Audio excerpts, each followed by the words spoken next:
अस्सलामुअलैकुम and welcome back to my channel. आज का व्लॉग जो है वो बहुत स्पेशल है मेरे लिए। कुछ स्पेशल हो और मैं अपनी यूट्यूब फैमिली के साथ शेयर ना करूं, ऐसा हो ही नहीं सकता। तो यहाँ पे मैं कर रही हूँ गिफ्ट्स पैक। और गिफ्ट्स पैक किसके लिए कर रही हूँ, वो मैं कर रही हूँ अपने हस्बैंड के लिए। मेरी हस्बैंड की जो है वो बर्थडे है और मैं गई थी रिसेंटली अभी बाज़ार, तो मैं उनको बगैर बताए उनके लिए गिफ्ट्स वगैरह पहले से ही ले आई थी। यानी कि ये जो वीडियो है वो 2-3 दिन पहले की है। तो यहाँ पे मैं गिफ्ट्स पैक कर रही हूँ। मैं 2-3 गिफ्ट्स लेकर आई थी अपनी तरफ से जो मुझे अच्छे लगे थे। इतने ज़्यादा कोई एक्सपेंसिव गिफ्ट्स तो नहीं थे, बट लेकिन मैं यही कहूँगी कि इन गिफ्ट्स के अंदर मेरा प्यार, मोहब्बत और खुलूस शामिल था, तो इनकी कोई कीमत नहीं लगाई जा सकती ना। तो गिफ्ट्स जो है वो मैं एक दिन पहले ही पैक कर रही थी, क्योंकि जिस दिन मैंने डेकोरेशन वगैरह करनी थी कमरे की, उस दिन मैंने जाके बाहर से केक बुके वगैरह भी लेना था, तो मेरे पास टाइम बहुत कम था। तो गिफ्ट्स वगैरह वो मैंने एक रात पहले ही पैक कर लिए थे। इस दफ़ा मैंने बच्चों को ख़ास इंस्ट्रक्शंस दी थी कि आपने बाबा को नहीं बताना, क्योंकि हर दफ़ा यही होता है, मेरे बच्चे पहले से ही भांडा फोड़ देते हैं कि मामा ने आपके लिए सरप्राइज़ वगैरह प्लान किया है, गिफ्ट्स लिए हैं, या फिर आपकी बर्थडे सेलिब्रेट करनी है हमने ना। तो हर दफ़ा इनको पता ही होता है, लेकिन इस दफ़ा मैंने ख़ास ख्याल रखा था कि इनको पता ना चले कि मैं इनकी बर्थडे सेलिब्रेट करने वाली हूँ ना। तो फिर ज़रा जब सरप्राइज़ मिलता है ना, और फिर जब सामने वाले के चेहरे पर खुशी आती है तो बड़ा अच्छा लगता है ना। तो गिफ्ट्स वगैरह पैक करके मैंने छुपा के रख दिए थे। अच्छा, मेरी शादी को माशाल्लाह से 9 साल हो गए हैं, और 9 साल में जो है वो मैं अपने हस्बैंड का हर बर्थडे जो है वो सेलिब्रेट करती हूँ। अच्छा, मुझे बहुत अच्छा लगता है कि छोटी-छोटी आपकी जो खुशियाँ होती हैं उनको आप सेलिब्रेट करो, क्योंकि देखिए ना, ज़िंदगी में वैसे ही इतने दुख हैं, इतनी टेंशन्स हैं, इतनी परेशानियाँ हैं, तो बंदा अगर अपनी छोटी-छोटी खुशियों को सेलिब्रेट करे, अपनी पॉजिटिविटी दिखाए ना हर चीज़ के अंदर, तो फिर जो है आपकी ज़िंदगी बहुत अच्छी हो जाती है। फिर आप उन दुख को भूल के ना, आप अच्छी चीज़ों पे ज़्यादा फोकस करती हैं। आजकल वैसे ही लोग इतनी ओवर थिंकिंग करते हैं, और आपको तो पता ही है, जब आप ओवर थिंकिंग करते हैं तो वो आपको नेगेटिविटी की ही तरफ लेके जाती है। आप पॉजिटिव सोच ही नहीं सकते। तो इससे बेहतर है कि आप पॉजिटिव सोचें, पॉजिटिव रहें, और हर चीज़ में खुश होना सीखें। अल्लाह पाक का शुक्र अदा करें जो आपके पास है। अच्छा, गिफ्ट्स वगैरह पैक करने के बाद मैं सारी चीज़ें एक दफ़ा दोबारा से देख रही थी।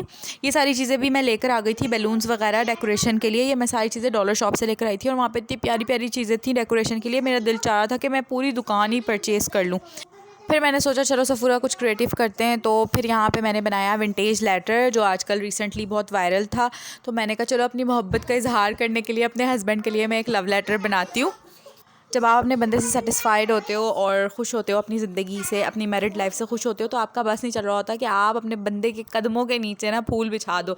और मेरे साथ कुछ ऐसा ही था, मेरा बस नहीं चल रहा था कि मैं ये सारी चीज़ें ना एक ही दिन में कर लूँ, अगर मेरे पास टाइम हो।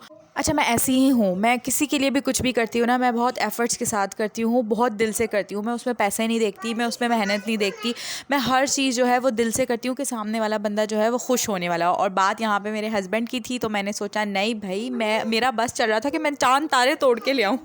बस अल्लाह पाक से मैं यही दुआ करती हूँ कि हमारी मैरिड लाइफ इसी तरह अच्छी चलती रहे, किसी की नज़र ना लगे। आजकल नज़र जो है वो खा जाती है हर चीज़ को, तो अल्लाह पाक बदनज़र लोगों से हम सबको बचाए। आमीन सुमा आमीन। अच्छा, यहाँ पे मेरा जो लेटर है वो ऑलमोस्ट कंप्लीट हो गया है। अब मैंने फिर सोचा चलो इसके ऊपर जो है वो किस का एक मार्क करते हैं, तो यहाँ पे मैंने लिपस्टिक से इसके ऊपर किस का एक मार्क बना दिया था, और ये बहुत अच्छा लग रहा था। उसी तरह बना था जिस तरह जो है वीडियोज़ में लोग बनाते हैं।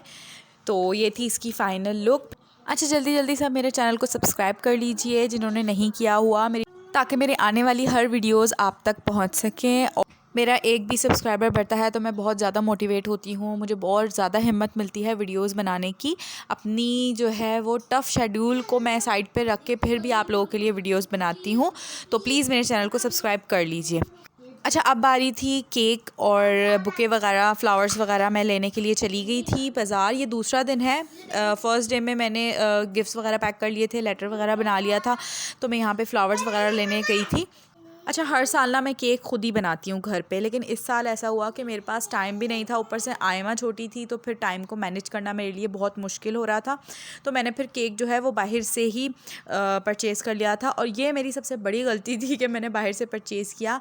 अच्छा, केक ना ऊपर से थोड़ा खाली खाली लग रहा था, तो मैंने वो मासूम भाई को बोला कि इसके ऊपर कुछ लिख दें। उन्होंने कहा नहीं, इतना बड़ा नहीं लिख सकते। फिर मैंने कहा छोटे छोटे से दिल ही बना दें। अच्छा, उन्होंने कहा ठीक है मैं बना देता हूँ, और दिल बनाने के चक्कर में उन्होंने कीड़े बना दिए उसके ऊपर, और मेरा केक पूरा बर्बाद हो गया। और मुझे इतना दुख हुआ, मेरा सब कुछ इतना अच्छा और केक बर्बाद। फिर मेरे पास इतना टाइम भी नहीं था कि मैं उसकी ऊपर से केक की जो है वो क्रीम वगैरह हटा के उसको दोबारा से डेकोरेट कर लूँ ना, क्योंकि रात वैसे ही हो गई थी। दिन आजकल छोटे हैं तो अंधेरा एकदम से हो जाता है और मैंने कमरे की डेकोरेशन वगैरह भी करनी थी।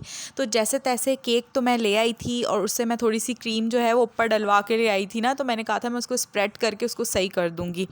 तो ये मेरी सबसे बड़ी गलती थी, मैं घर पे ही बना लेती ना तो बहुत अच्छा केक बनता। बाज़ार से आने के बाद जो है वो मैं रूम की डेकोरेशन में लग गई थी, क्योंकि टाइम जो था वो थोड़ा सा ही बचा था। तो जल्दी जल्दी मैंने फिर ना रूम की डेकोरेशन की जैसे तैसे मुझसे हुई, क्योंकि आयमा के साथ रूम की डेकोरेशन करना इतना मुश्किल हो रहा था, क्योंकि बार बार वो मुझे तंग कर रही थी। जो चीज़ मैं बना रही थी वो आके उसको बिगाड़े जा रही थी, बैलून्स गिराए जा रही थी खींच खींच के। तो जैसे तैसे मैंने रूम की डेकोरेशन कंप्लीट कर ली थी और ये था फाइनल लुक रूम का। रूम जो है वो बहुत प्यारा लग रहा था, रूम की डेकोरेशन बहुत प्यारी लग रही थी। मैं लाइटिंग भी लेकर आई थी, तो लाइट्स वगैरह मैंने ना लगा दी थी, बेड पे रख दी थी, गिफ्ट्स के साथ ना इधर उधर लगा दी थी। अच्छा, बच्चों के साथ ना डेकोरेशन वगैरह करना बड़ा मुश्किल होता है, मैंने देखा है। पहले मेरे बड़े बच्चे थे तो वो इतना ज़्यादा तंग नहीं करते थे, तो मैंने सोचा था कि मैं ना बर्थडे बाहर करूँगी, लेकिन ठंड की वजह से और मेरे बच्चे छोटे हैं ना, तो फिर मैंने कहा चलो घर में ही कर लेंगे ना। तो बाहर मैंने सोचा था मैं टेबल वगैरह बुक कर लूँगी।